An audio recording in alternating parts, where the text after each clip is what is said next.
बसंत ऋतु को ऋतुराज कहा जाता है। मतलब सभी ऋतुओं का राजा।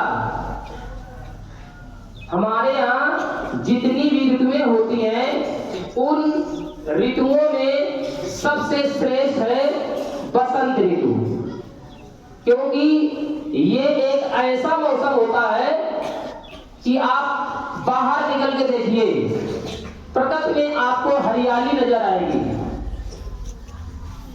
और ये मौसम ऐसा होता है नाइदर कोल्ड नॉर हॉट, बहुत ज्यादा गर्मी नहीं होती है, बहुत ज्यादा सर्दी नहीं होती है। इसीलिए इस ऋतु को ऋतुओं का राजा कहा गया है। जितनी भी ऋतुएं हैं, अभी देखिए ठंड पड़ी थी और हम लोगों की बर्दाश्त की बात थी। जब गर्मी भयंकर पड़ती है उसमें भी हम लोग परेशान हो जाते हैं, लेकिन ये बसंत ऋतु ऐसी है जिसमें हमें मौसम से ज्यादा जूझना नहीं पड़ता है। इसीलिए इसका नाम ऋतुराज है। ये मां सरस्वती की पूजा करने का विधान इसलिए बताया गया है। एक बार ब्रह्मा जी ने पूरी सृष्टि की रचना की, उसमें बहुत सुंदर सुंदर चीजों की व्यवस्था की। लेकिन अच्छा आप लोग ही बताएं, आप अच्छे कपड़े पहन करके आए और आपके कपड़ों को कोई प्रशंसा ना करे तो थोड़ा अच्छा नहीं लगता है। अरे यार हमारे पैसे बर्बाद चले गए, किसी ने कुछ कहा ही नहीं। खाना आपने अच्छा बनाया हो और उस खाने की प्रशंसा ना हो तो भी हमें बुरा लगता है। यही बात थी, ब्रह्मा जी बहुत उदास थे। ब्रह्मा जी ने कहा कि मैंने इस सुंदर सृष्टि की रचना तो की है, लेकिन जो हमारे मानव बच्चे हैं ये इससे बिल्कुल अनभिज्ञ है। यानी जो लोग सुंदर फूल देखते थे, जैसे हम इस समय फूल देखते हैं, अगर अच्छा फूल है तो उसकी प्रशंसा करने लगते हैं। कोई भी किसी की प्रशंसा करने के लिए तैयार नहीं था। तो मां सरस्वती ने कहा ये जिम्मेदारी आप हमें दे दीजिए, इसको हम संभालते हैं। तो उन्होंने अपने मानव बच्चों के मन में इस प्रकार के रस का समावेश किया जिससे हमें अनुभूति होने लगी कि ये चीज सुंदर है, ये बुरी है। तो ये काम सरस्वती का था। इसी के उपलक्ष्य में एक कहानी जुड़ी है जो बसंत पंचमी के दिन ही घटी थी। आपने पृथ्वीराज चौहान का नाम सुना होगा, सुना है ना? पृथ्वीराज चौहान दिल्ली के अंतिम छत्री शासक थे। उनका मोहम्मद गोरी से 17 बार युद्ध हुआ। आपने पढ़ा होगा इतिहास में, पृथ्वीराज चौहान का मोहम्मद गोरी से युद्ध हुआ और 17 बार पृथ्वीराज चौहान ने मोहम्मद गोरी को परास्त कर दिया, हरा दिया और हर बार उन्हें जीवन दान दे दिया। हर बार कहा जाओ बेटा। लेकिन मोहम्मद गोरी भी मानने को तैयार नहीं था और उसने फिर आक्रमण किया और इस बार छल के साथ पृथ्वीराज चौहान की हार हुई। छल क्या था? पृथ्वीराज चौहान दिल्ली के शासक थे और एक राजा थे जयचंद।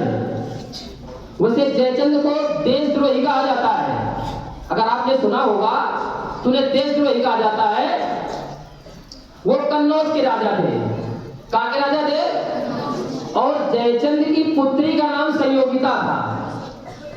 पृथ्वीराज चौहान को उनकी पुत्री संयोगिता से प्यार हो गया था, तो उन्होंने जबरदस्ती, जब उनका स्वयंवर हो रहा था तो स्वयंवर में ही संयोगिता को उठा लिया था। उनके अंदर इतना बल था कि पृथ्वीराज चौहान ने संयोगिता को उठाया और जयचंद कुछ कर नहीं पाए। तो जयचंद के मन में गांठ बन गई। तो आपने एक लोकोक्ति भी सुनी होगी, घर का भेदी, ठीक है ना। क्योंकि सारी बातें भारत की जयचंद को पता थी, तो जयचंद ने मोहम्मद गोरी से मिल करके इन्हें हारने का प्लान बनवाया और जो जो बातें बताई उस पर मोहम्मद गोरी ने अमल किया और अंततः पृथ्वीराज चौहान को कैद कर लिया और उनको बंदी बना करके पृथ्वीराज चौहान को अफगानिस्तान ले गए। कहां ले गए? अफगानिस्तान ले गए और गर्म लोहे से उनकी आंखें फुलवा दी पृथ्वीराज चौहान की, उनको अंधा कर दिया। पृथ्वीराज चौहान के मित्र थे चंद्रबरदाई। आपने पढ़ा होगा, याद किया होगा कि चंद्रबरदाई ने पृथ्वीराज रासो लिखी है। पृथ्वीराज रासो किसने लिखी है? चंद्रबरदाई ने लिखी है। तो चंद्रबरदाई को जब ये पता चला तो वो उनसे मिलने अफगानिस्तान गए। अफगानिस्तान जब गए तो उन्होंने मिल करके मोहम्मद गोरी को मारने की योजना बनाई। हालांकि वो मिलने गए थे लेकिन आपस में कुछ ऐसी बातचीत हुई जिससे मोहम्मद गोरी को मारने की योजना बनाई। इधर जब चंद्रबरदाई मोहम्मद गोरी से मिले तो उन्होंने कहा कि ये जो पृथ्वीराज चौहान है इनके अंदर एक कला है शब्द वेदी बाण चलाने की। शब्द वेदी बाण वो चला सकता है जो आवाज सुनकर के बाण सही निशाने पर लगा दे। और जितना अभी तक मैंने पढ़ा है, दो लोगों के बारे में मुझे जानकारी है जो शब्द वेदी बाण चला सकते थे,